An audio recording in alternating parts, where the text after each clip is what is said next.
This is Dr. Lou Sella, and I'm a doctor of sport and performance psychology. In this video, we're going to discuss is the flexbone a formation or an offense? Well, it started as the flexible wishbone. See, back in the wishbone days, these two players, which now are called A-backs, were back here, and they were called halfbacks.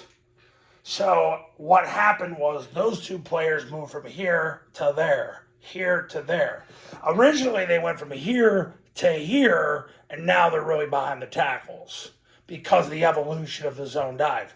Now, receivers were split out wide at the numbers. Over time, they've become compressed 3.5 feet away from the tackle in a 2-point stance, basically as flex receivers.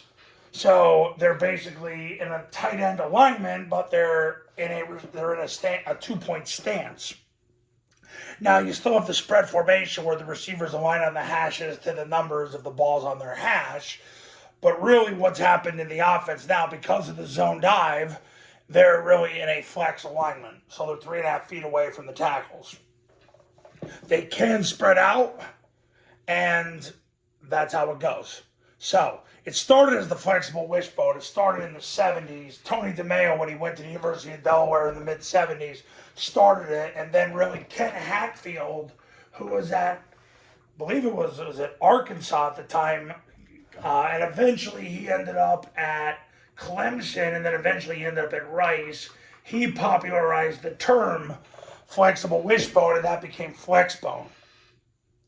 But it started as the flexible wishbone as a formation, basically to run the triple option and have the threat of 4 verticals. That's why they did that, because then it could be flexible wishbone, and by doing that, now you have the threat of 4 verticals. So instead of treating it like some type of 30 personnel or 32 personnel or 31 personnel, you have to treat it as basically, especially if the receivers are split out, 10 personnel. So now you're defending it 2 by 2 instead of 1 by 1. That's why they did it. So, but what's happened over time, it's become an offense with the triple teams, the reads, and the evasion of the opponent's defensive line to win. The zone dive is the triple team, which is a concept that started off really as just an inside zone type of blocking scheme, and then eventually the Army staff of Todd Spencer, Jeff Monk, and Brendan Davis and crew turned it into a triple team. Then came the follow off that, then came the kick off that. Okay, and then the reads, basically the flexbone was started to basically play the triple option out of a 2 by 2 set, or even to some extent a 3 by 1 set. What's happened over time is the triple options become a midline triple option, basically in an effort to cancel the defensive tackle, and it made the read a little easier for the quarterback because he's jumping away from the read instead of to the read, as he did when he ran the veer. The rocket toss eventually came as a way to beat the blitz, which was the answer for Paul Johnson. So Paul Johnson used to teach a lot of run and shoot concepts. He would teach hot routes, so when the Mike blitzed, they would throw the ball where the Mike wasn't. Eventually, Paul Johnson learned the rocket toss does the same thing, and now you don't have to spend all your time throwing the ball. So in 2004, he installed the rocket toss. Although we were running it in New Jersey out of the flexbone in the 1990s, and we really ran it just as a way to get the ball in the corner.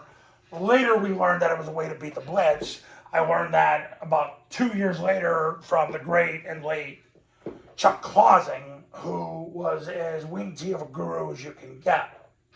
So, is the flexbone a formation or an offense? It's a formation and an offense, but really now it's an offense. Started as a formation, a way to make the triple option better, a way to force defenses to have to play 4 verticals or the threat of 4 verticals. But now it's become an offense that triple teams reads and evades the opponent's defensive line to win. So that's what it is. Okay, now, Triple Option Football Academy camps. I just finished my first one last week. I got one upcoming in a couple days.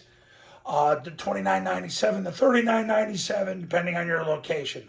Online camps, all you need is an iPhone and a Bluetooth speaker. Costs $19.97. If you do a camp, you get the online academy for free. If you do the online academy by itself, it's $9.97. There, that you're going to learn the offense through the 2025 3-step clinic. You're going to do a webinar with me, which answers every single question you have after you and your staff watch the clinic. You'll have over 100 hours of drill video, camp video, video of my top clients running the offense in games, and past clinics. And you have me on call 24 hours a day for the next 2 years. If you do the academy, if you do a camp, you get the academy for free. Call this number to become a client. Go to that website to learn more. It's for 11-man, 8-man, and 9-man football. I have a separate academy for 11-man, 8-man, and 9-man. I do separate camps for 11, 8, and 9-man. And I'll see you in the next video. Talk soon.